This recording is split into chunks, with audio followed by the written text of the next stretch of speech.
नमस्कार। आप सभी का क्षेत्रीय रेल प्रशिक्षण संस्थान के YouTube चैनल में हार्दिक स्वागत है।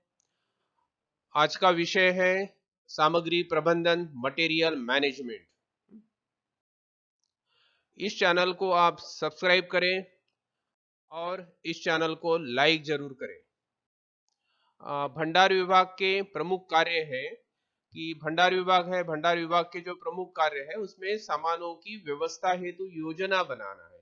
हमें अलग अलग प्रकार के सामग्री चाहिए, उसमें कुछ हमारे रिपेयर एंड मेंटेनेंस के लिए चाहिए, कुछ निर्माण के लिए चाहिए, और जो भी सामग्री हमें चाहिए उसके लिए कुछ न कुछ प्लानिंग की आवश्यकता होती है कि कितनी सामग्री खरीदी करना है, कब खरीदी करना है, कहाँ से खरीदी करना है।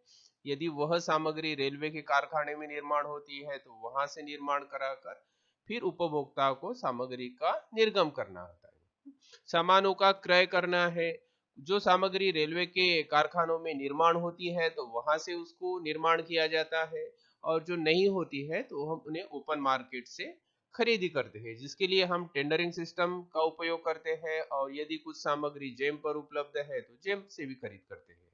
सामग्री की खरीदी करने के बाद में फिर उनका निरीक्षण किया जाता है, और निरीक्षण करने के बाद में यदि सामग्री की गुणवत्ता अच्छी है तो उसको लेखे पर लिया जाता है, अकाउंटल किया जाता है, और यदि गुणवत्ता अच्छी नहीं है तो सामग्री को अस्वीकृत करके फर्म को लौटाया जाता है।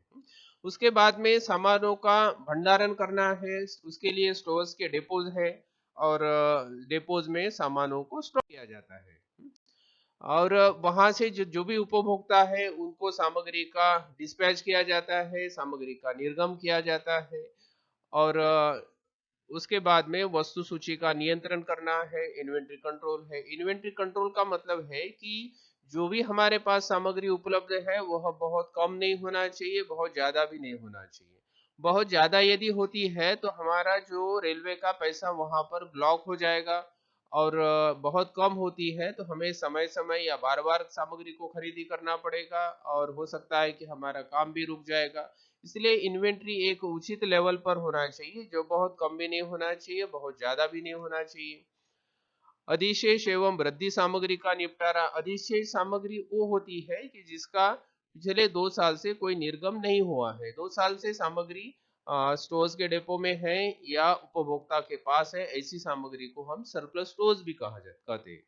इसके अलावा जो स्क्रैप मटेरियल है, जो रेलवे के कार्य के लिए कोई भी उपयुक्त तो नहीं है, ऐसे सामग्री को हम बिक्री के द्वारा हम बिक्री करते हैं उसकी, और साथ साथ में रेलवे का आमदनी बढ़ता है, साथ साथ में जो एक प्रकार से स्वच्छता अभियान जो है उसको भी हम एक प्रकार से मदद करते हैं। भंडार का वर्गीकरण है।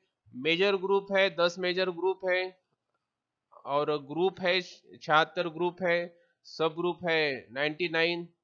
हर एक स्टॉक आइटम को एक मूल्य सूची क्रमांक दिया जाता है, जिसको प्राइस लिस्ट नंबर कहा जाता है, जो 8 डिजिट का होता है। जैसा कि यहाँ पर एक उदाहरण के तौर पर लिखा है इलेक्ट्रोड। इलेक्ट्रोड का प्राइस लिस्ट नंबर है 76011161। 8 अंक का प्राइस लिस्ट नंबर है, हर एक स्टॉक आइटम को दिया जाता है, और उसी के द्वारा ही लेखा जोखा देखा जाता है। मूल्य सूची क्रमांक यहाँ पर आप देख सकते हैं कि मेन ग्रुप है, मेन ग्रुप यहाँ पर 76 है, सब ग्रुप है 01 है, सीरियल नंबर है 116, और चेक डिजिट है 1।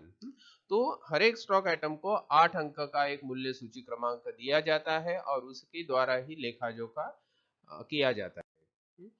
Stock item. भंडार विभाग में स्टॉक आइटम क्या होता है, तो ऐसी मदें जिनकी बार बार या अक्सर आवश्यकता पड़ती, नियमित आवश्यकता होती है, ऐसे सभी आइटमों को स्टॉक आइटम बनाया जाता है। जैसा कि हमारा रोलिंग स्टॉक का रिपेयर है, मेंटेनेंस है, या कहीं पर निर्माण किया जाता है। रख रखाव जो होता है एसएनटी का है, ओएचई का है, पीवे का है, तो उसके लिए जो सामग्री नियमित आवश्यकता होती है उन सभी सामग्री को स्टॉक आइटम कहा जाता है, जिन्हें भंडार विभाग में स्टॉक में रखा जाता है।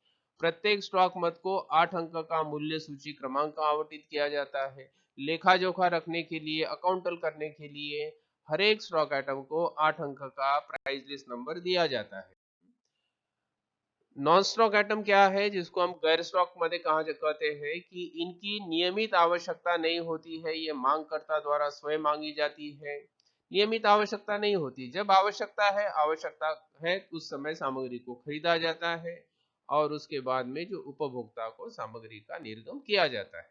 ऐसी मदें जिनकी आवश्यकता पड़ने पर खरीदा जाता है, जिन्हें भंडार विभाग में स्टॉक में नहीं रखा जाता है, उपभोक्ता को सामग्री प्राप्त होने के बाद तुरंत इशू किया जाता है। मदों की कैटेगरी, मदों की कैटेगरी कौन सी है, यानी किस किस प्रकार से सामग्री हमारे पास में उपलब्ध होती है उसको कहा जाता है मदों की कैटेगरी। जैसे सामान्य नया भंडार है, ऑर्डिनरी न्यूज स्टोर जो नया मटेरियल है। दूसरा होता है द्वितीय श्रेणी सेकंड हैंड मटेरियल की। सेकंड हैंड मटेरियल ऐसी होता है कि जिसका पहले उपयोग किया गया है लेकिन अभी भी उसका कहीं अन्य जगह इस्तेमाल किया जा सकता है। मरम्मत योग्य भंडार रिपेयरेबल स्टोर्स है, जिसको हम रिपेयर करके भी कहीं पर उपयोग में ला सकते हैं। चल अधिशेष मूवेबल सरप्लस, सरप्लस सामग्री वो होती है जिसका पिछले 2 साल से कोई निर्गम नहीं हुआ है, उसी को हम सरप्लस बोलते हैं। और यदि आगे उसका उपयोग हो सकता है तो उसको चल अधिशेष कहा जाता है, और आगे उपयोग नहीं हो सकता है उसको अचल अधिशेष कहा जाता है, डेट सरप्लस। संरक्षित भंडार क्या है, कस्टडी स्टोर्स है। कुछ सामग्री ऐसी होती है को जिसको हम कस्टडी में रखते हैं भंडार में, और जब आवश्यकता है उसका उपयोग किया जाता है। आपाती भंडार इमरजेंसी स्टोर्स, कुछ सामग्री ऐसी होती है जिनकी नियमित तो आवश्यकता नहीं होती है लेकिन इमरजेंसी के लिए, या कोई डिरेलमेंट हो या अन्य कोई ही इमरजेंसी की सिचुएशन के लिए हम उसको स्टॉक में रखते हैं। स्क्रैप भंडार है, ऐसी सामग्री है जिसकी रेलवे को आवश्यकता नहीं है, तो ऐसे सामग्री को हम उसका लिलाव करके ऑक्शन करके उसको हम बेचते हैं, और इसके द्वारा रेलवे को धन भी प्राप्त होता है, साथ साथ में स्वच्छता भी इस माध्यम से रखी जाती है। आप सभी का बहुत बहुत धन्यवाद।